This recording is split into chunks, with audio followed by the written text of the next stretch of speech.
Maya Agege, pouvez-vous nous exposer les enjeux que couvre l'insertion professionnelle des ex-détenus ? Effectivement, merci beaucoup Judith.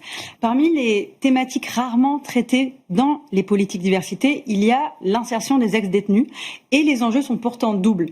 D'un côté, des enjeux économiques et sociaux, en lien avec la lutte contre les discriminations, bien sûr. De par leur parcours, ils sont éloignés de l'emploi, des codes sociaux et même du travail. Et puis de l'autre côté, il y a des enjeux sociétaux. Parce que, de par leur situation, il y a un vrai enjeu, en réalité, à les réinsérer pour éviter la récidive.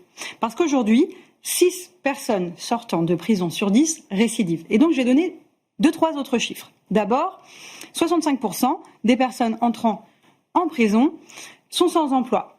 52% des personnes détenues n'ont aucun diplôme.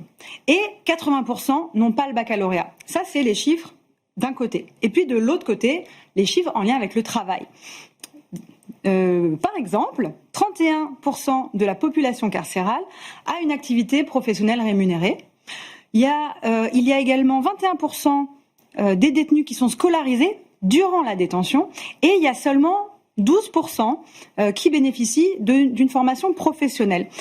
Et d'ailleurs, sur cette formation professionnelle, je voudrais le préciser, il y a 83% des formations qui sont validées, c'est-à-dire que les détenus vont au bout de la formation et sont donc certifiés. Tout ça fait nous dire que ça vaut la peine de parler de ce sujet, parce que finalement, le passé en détention, ce n'est pas un critère de discrimination, donc ce n'est pas traité de la même manière que l'égalité femmes-hommes, le handicap qu'on a pu traiter dans cette émission. Et on voit que les préjugés, ils sont grands. Et en face, les moyens pour s'engager sont plutôt faibles parce que seulement une poignée des organisations sont réellement engagées sur cette thématique des personnes placées sous main de justice.